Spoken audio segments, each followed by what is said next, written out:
Assalamualaikum warahmatullahi wabarakatuh. Alhamdulillah ketemu lagi dengan kami di channel Makna. Langsung saja hari ini saya bahagia karena kita di video kali ini akan menggali banyak ilmu-ilmu yang akan di-share oleh sahabat saya dan juga beliau salah satu guru saya. Beliau adalah Teh Huga, ya. Kita kenalan, tapi sebelum kenalan saya izin lepas masker sehingga nanti suaranya juga bisa lebih clear begitu ya. Oke, Assalamualaikum Teh Huga. Waalaikumsalam Kang Yasin. Apa kabarnya ini? Sehat, alhamdulillah. Kang Yasin gimana? Alhamdulillah. Kok bisa tiba sampai Semarang? Ada kegiatan apa ini? Kebetulan ini lagi ada kegiatan konsultasi untuk budaya perusahaan. Oke, menarik sekali ya. Oke, tentang budaya organisasi. Betapa pentingnya ini Teh ya di sebuah corporate organisasi gitu. Seberapa penting sih Teh budaya organisasi itu untuk sebuah perusahaan? Bisa berbagi nggak Teh? Oke, ini menarik ya. Jadi kalau budaya perusahaan itu biasanya sebagai sesuatu yang dilihat oleh perusahaan besar aja. Biasanya perusahaan-perusahaan kecil atau yang menengah itu belum terlalu concern ke situ. Kenapa perusahaan besar ini sudah mulai concern atau sudah mulai melihat atau menitik beratkan ke budaya perusahaan? Karena mereka ingin perusahaan bisa bertahan jangka panjang.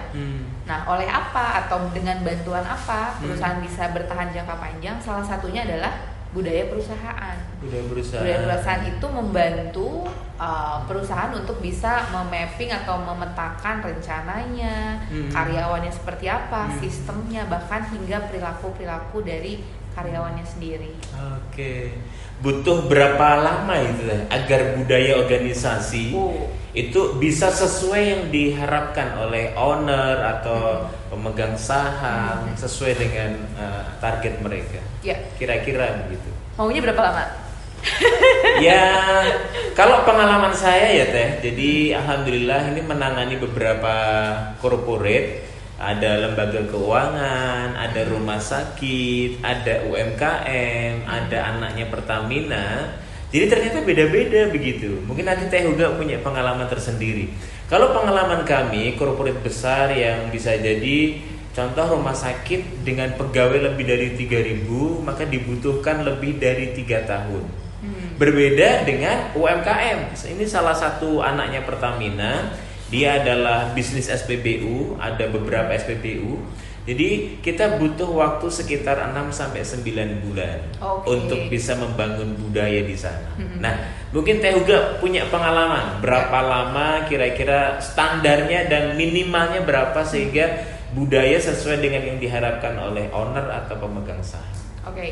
Kalau based on pengalaman, mungkin sebelum pengalaman, based on dari jurnal yang pernah saya baca, itu ada sekitar 7 tahun atau butuh waktu 7 tahun budaya perusahaan itu biar bisa terbentuk, dan tidak hanya terbentuk tapi juga bisa kuat. Sehingga ketika 7 tahun itu ada langkah-langkah atau step-step yang perlu dilewati gitu ya.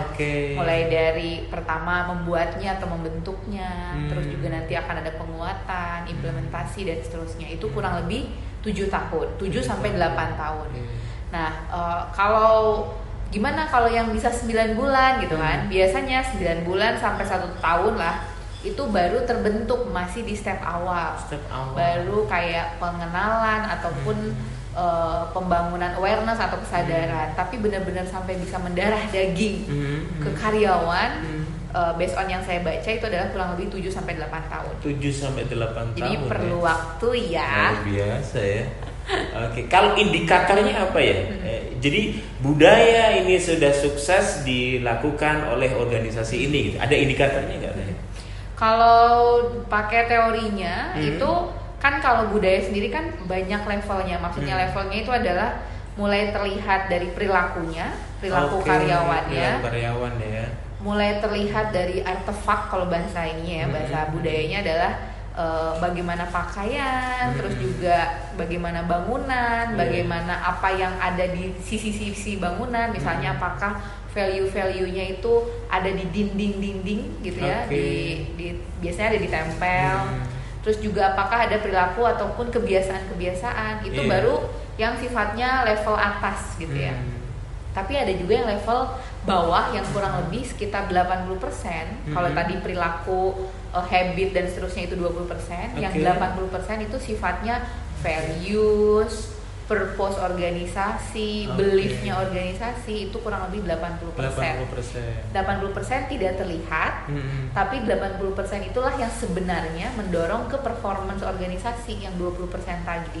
Oh, menarik ya. Jadi ternyata memang intangible ya itu ya. Tidak tangible bisa dan dilihat. intangible. Oke. Tapi intangible ini bisa mendorong performance. Betul. Kok bisa ya? Kenapa bisa ya pertanyaannya? Oke. Ketika gini, budaya itu adalah salah satu pengertiannya adalah collective mindset. Collective mindset. Okay. Jadi mindsetnya Akang, mindsetnya saya, mindsetnya Bapak Ibu yang lain di sebuah perusahaan itu setidaknya kurang lebih harusnya sama atau punya kolektivitas. Oke. Kolektivitas berdasarkan apa ataupun terhadap apa? Yang pertama, berdasarkan apa yang sudah ditanamkan dari ketika mereka masuk ke perusahaan. Ketika masa induksi, ketika masa probation, ketika mulai masuk ke setahun pertama, 3 tahun pertama, 5 tahun pertama, biasanya ada message atau pesan-pesan yang disampaikan dari atas ke bawah. Atas itu maksudnya dari top manajemen ataupun dari kebijakan-kebijakan. Itu mulai tertanam tuh di dalam diri para karyawan nih, di dalam kita nih sebagai anggota di organisasi. Habis itu pemahaman ataupun pemikiran ataupun pola pikir yang mereka percayai, mereka anut itu akan menunjukkan, akan teraktualisasi ke perilaku mereka. Kalau atasannya bilang, iya kalau di sini pokoknya asal babeh senang misalnya gitu kan, itu kan sebuah hal yang tidak terlihat, tapi diucapkan berkali-kali dan bisa masuk ke alam bawah sadar seseorang di dalam organisasi. Dan itu nggak cuma 1 orang, 2 orang, tapi bisa jadi kolektif. Gitu. Itulah kenapa collective mindset tadi. Ya, collective mindset. Mulai dari mindset, nanti mulai masuk ke perilaku, attitude, sampai akhirnya semua orang ketika dikasih instruksi oleh satu pimpinan semuanya ikut. Karena apa coba? Karena sama kan pikirannya. Sama, betul. Jadi dari atas sampai bawah punya purpose yang sama. Jadi Teteh bilang ini menarik ya. Jadi kalau bangun budaya berarti dari atas ke bawah ya, top down. Ya? Bisa nggak dari bawah ke atas gitu? Ya. Kalau pakai teorinya itu berbeda. Basic teorinya beda. Kalau top down itu budaya perusahaan, kalau bottom up itu namanya climate organisasi. Iklim organisasi, bukan budaya tapi iklim. Kalau iklim base-nya adalah persepsi setiap individu apa yang dirasakan di organisasi. Kalau budaya, apa yang diberikan dari organisasi ke karyawan, baru mereka mencoba menelaah, mempersepsi, menghayati, memaknai dan seterusnya. Kayak gitu. Kan banyak tuh di organisasi kita yang terutama di mungkin plat merah atau BUMN gitu ya, leader tidak aware tentang budaya organisasi sehingga dari kalangan bawah atau menengah lah yang memulai inisiatif budaya organisasi ini. Menurut Teteh, berapa lama waktu yang dibutuhkan kalau climate organisasi ini untuk bisa sesuai dengan visi misi ya? Berapa lamanya ya? Jadi gini, persepsinya adalah climate itu sifatnya sangat personal, Kang. Jadi perceptionnya itu sifatnya individu. Kalau ditanya kecepatannya berapa, itu bisa jadi berbeda-beda karena tiap orang punya persepsi yang berbeda. Kalau dari dari top down, dari atas ke bawah, itu kan bisa dibuatkan sistemnya. Kalau dibuatkan sistem, terus juga dari atasan mendukung, dari pimpinan menengah ke anggota tim yang bawah juga mendukung, itu harapannya bisa lebih cepat. Tapi kalau climate atau iklim organisasi itu biasanya sangat personal sifatnya, dan kita tidak bisa menjustifikasi kayaknya ini setahun bisa deh, 2 tahun bisa deh, belum tentu karena sangat personal. Berarti memang peran seorang leader, seorang atasan itu sangat penting ya. Seberapa penting itu untuk mendorong, membangun budaya organisasi di corporate, di lingkungan perusahaan? Kalau dibilang seberapa penting, sangat penting. Sangat penting. Ya? Karena leader itu adalah tadi kalau Akang bilang motor atau penggerak atau pengungkit gitu ya. Percuma kita udah bikin program budaya, udah bikin sistem, udah bikin strategi, tapi nggak ada yang ngejalanin. Terus oke, dijalankan, tapi pimpinannya tidak menunjukkan role model yang terbaik lah gitu kan. Sedangkan tadi sifatnya budaya adalah dari atas ke bawah. Itu juga tidak akan berjalan efektif karena pimpinannya tidak menunjukkan budaya yang seharusnya dilakukan atau ditunjukkan gitu ya dari perilaku pimpinan. Solusinya bagaimana? Kalau di organisasi leader tidak support, leader tidak aware, sehingga acuh, membiarkan budaya berjalan tidak seperti semestinya. Solusinya gimana ya Teh itu? Iya. Ada beberapa solusi yang bisa dilakukan untuk sifatnya kelompok ya. Kalau leader itu kan dia memimpin kelompok. Bisa juga kita membuat sistem ataupun bisa membuat program yang melibatkan pimpinan ini. Jadi pimpinan mungkin tidak acuh atau dia acuh maksudnya karena dia tidak diberikan tanggung jawab untuk memegang sebuah peran. Bisa kita ajak beliau-beliau ini jadi change leader misalnya, atau kita cari change agent untuk bisa dititipkan pesan. Pesannya apa? Apapun pesan yang diinginkan dari perusahaan yang terkait dengan budaya, dititipkan melalui leader. Leader harus diarahkan untuk menyampaikannya ke bawah lagi dengan teknik komunikasi yang perlu kita dampingi atau perlu kita latih untuk para leader ini. Jadi salah satunya itu ya, kita kasih program yang melibatkan beliau ini gitu ya. Itu yang pertama. Yang lain bisa juga kalau untuk leader itu sebenarnya kita ajak mereka, masih sama dengan peran yang tadi, kita ajak mereka untuk membuat program juga. Jadi selain diberikan peran, tapi kita ajak mereka membuat program-program yang bisa melibatkan orang atau karyawan di bawahnya.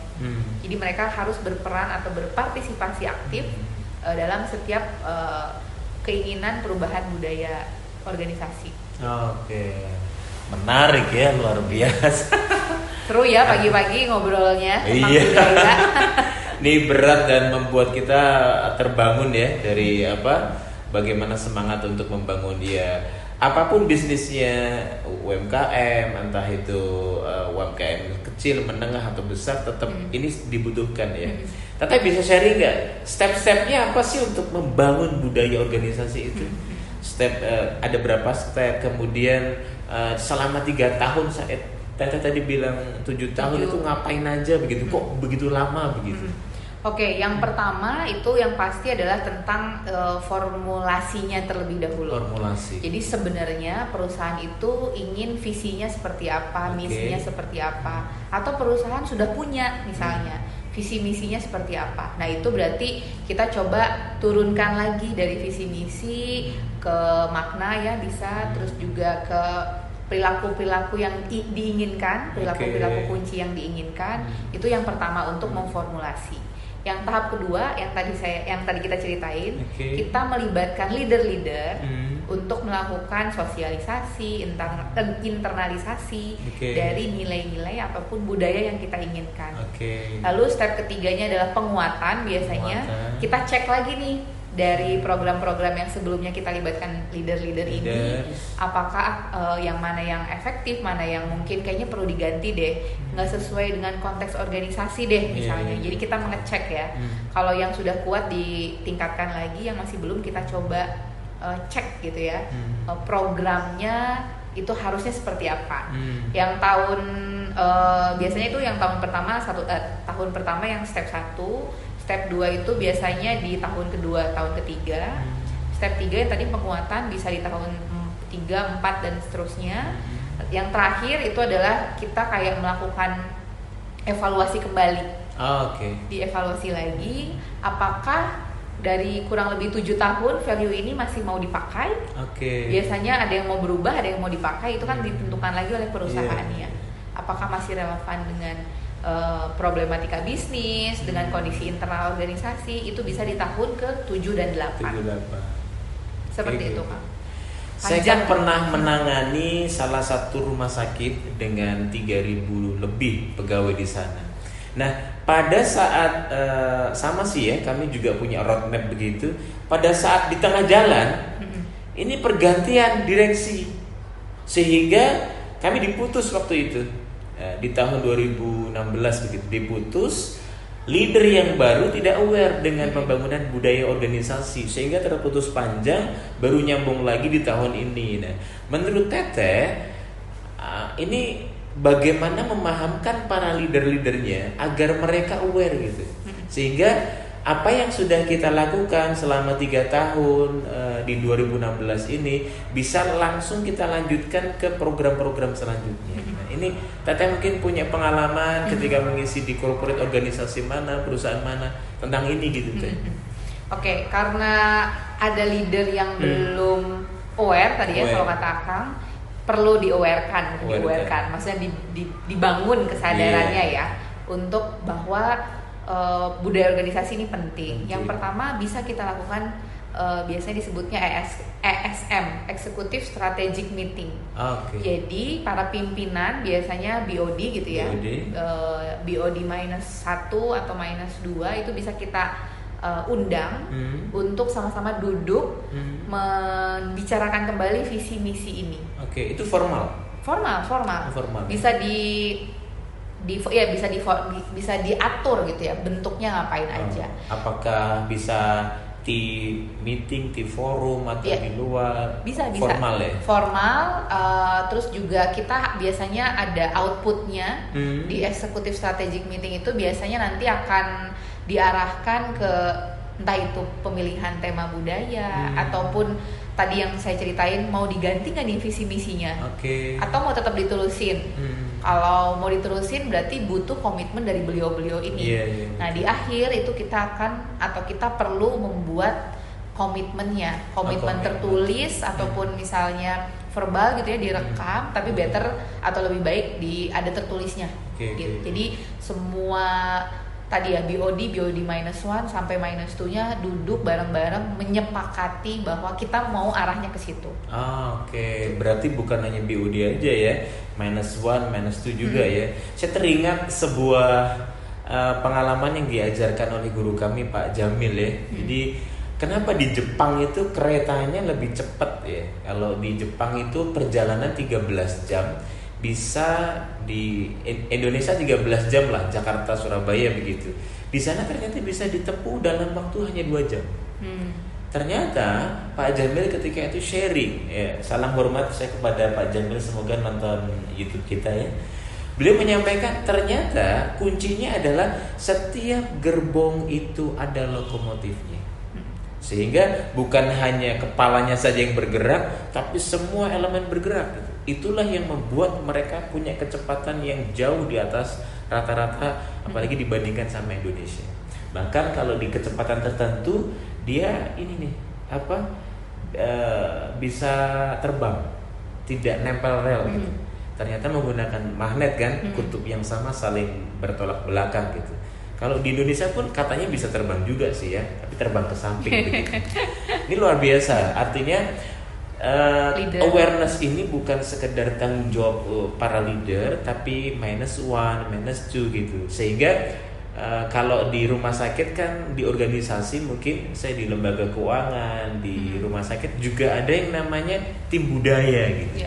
Nah, tim budaya ini seberapa berpengaruh sih terhadap pembangunan budaya organisasi di sebuah corporate? Perannya tim budaya itu kalau tadi Akang bilang lokomotif ya, dia juga lokomotif, salah satu lokomotif penting. Selain ada change agent, change leader, tim budaya juga adalah lokomotif yang penting. Untuk apa gitu ya?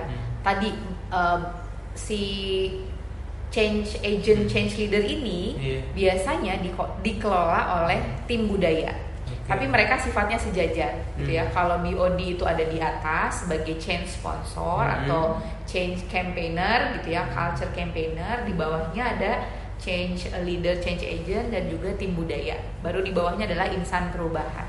Jadi mereka juga bekerja sama ya, tim budaya ini dengan change agent ataupun change leader. Ada garis strukturnya gitu. Bisa dibuatkan strukturnya. Kayak gitu. Itu penting sih. Sayang kalau di sebuah perusahaan gitu ya, mereka punya tim HR misalnya, tapi tidak diberikan peran untuk menjadi tim budaya. Tim budaya itu biasanya bisa melibatkan tim HR ataupun tim pengembangan bisnis misalnya di perusahaan. Mereka akan duduk bareng untuk membuat atau merencanakan kita mau bikin program budaya seperti apa, mau bikin struktur organisasi, bukan struktur organisasi, struktur budaya seperti apa yang tadi saya ceritain itu bisa oleh tim budaya. Oke. Berarti memang penting ya tim budaya. Nah terus tadi Teteh bilang ada agen perubahan, AOC gitu kan, mitra perubahan itu ini berarti ya dia di bawah kendali tim budaya atau bagaimana strukturnya? Dari BOD, tim budaya, AOC terus kepada insan perubahan. Kalau dari secara struktur sebenarnya dari top manajemen itu kan harapannya bisa diikuti oleh semua insan perubahan ya atau mitra perubahan. Tapi karena tidak mungkin langsung karena bisa di organisasi itu berlayer-layer, perlu yang namanya tadi lokomotif ataupun perantara. Tapi perantaranya supaya message-nya sama dengan yang paling atas atau top manajemen harus sama dong, disamain persepsinya, disamain rencananya. Nah, itulah salah satu fungsi dari ESM tadi, Executive Strategic Meeting. Semuanya sama nih pemahamannya sehingga akan bisa menjadi contoh di orang-orang yang di bawah gitu. Karyawan yang paling dasar sekalipun gitu ya. Karena seringkali pesan-pesan dari atasan itu lebih bisa diterima oleh teman sendiri gitu ya. Yang dekat ya. Iya, yang dekat. Kalau nyari AOC biasanya itu yang memilih dari mana? Dari tim budaya. Kalau AOC sendiri atau Agent of Change itu bisa dipilih dengan beberapa teknik. Teknik yang pertama adalah dipilih tadi ya. Jadi pimpinan memilih gitu ya. Akang lihat nih kayaknya subordinate-nya Akang yang influence, yang komunikatif, yang juga paham tentang organisasi, dipilihlah ABC misalnya. Itu bisa. Atau ada yang perusahaan mengumumkan butuh AOC, cari orang yang secara voluntary atau secara sukarela mengajukan diri untuk jadi AOC. Atau yang ketiga ada sistemnya atau kita lakukan assessment. Assessmentnya bisa bentuknya kuesioner lalu dibuat wawancara, seperti itu juga bisa. Atau kita combine tiga-tiganya. Nanti kita pilihlah berdasarkan siapa yang mengajukan diri, siapa yang direkomendasikan dan hasil tesnya kayak gimana. Itu juga bisa sih. Jadi ada beberapa cara. Pengalaman kami sih di sebuah perusahaan dengan 42 cabang lebih, AOC ini gak jalan Teh. Karena bisa jadi banyak yang berpikiran satu, itu pekerjaan tambahan buat kami gitu. Yang kedua, nah tadi Teteh sampaikan betapa pentingnya memilih AOC kan. Karena mereka punya pandangan seperti ini. AOC itu cari saja orang yang bermasalah. Nanti ketika mereka kita rekrut, kita perbaiki sehingga menjadi contoh buat yang lain gitu. Siapa tahu ketika kita pilih AOC yang bermasalah, itu nanti ketika dia jadi AOC dia akan berubah lebih baik. Itu menurut Teteh bagaimana itu? Jadi sebuah challenge ya kalau kita memilih seseorang yang mau dijadikan AOC, tapi dari seseorang kalau pakai term guru saya bad driver gitu kan. Bad driver. Karena dia bermasalah tapi dia bisa influencing orang kan. Nah pertanyaannya kalau kita rekrut dia jadi AOC, apakah kita bisa memastikan yang dia bagikan, yang dia ajak itu adalah sesuatu yang sesuai dengan yang diinginkan organisasi. Dalam hal ini kan sesuatu yang positif, produktif gitu ya. Bisa jadi yang dia ajak ketika kita kasih peran sebagai AOC kan berarti secara legitimasi dia punya peran dong di organisasi. Tapi message yang dikeluarkan belum tentu sesuai dengan perusahaan. Apakah kita bisa memastikan itu? Gitu. Jadi kalau yang bad driver, kalau based on yang saya pelajari, saya juga observasi itu tidak akan pernah kita jadikan change agent. Karena itu jadi kayak gambling aja gitu. Betul. Apakah dia bisa ngikutin maunya perusahaan atau kita mau ambil success story-nya? Pertanyaannya berapa persen yang success story dengan menggunakan bad driver sebagai AOC? Oke, karena tidak punya values tadi.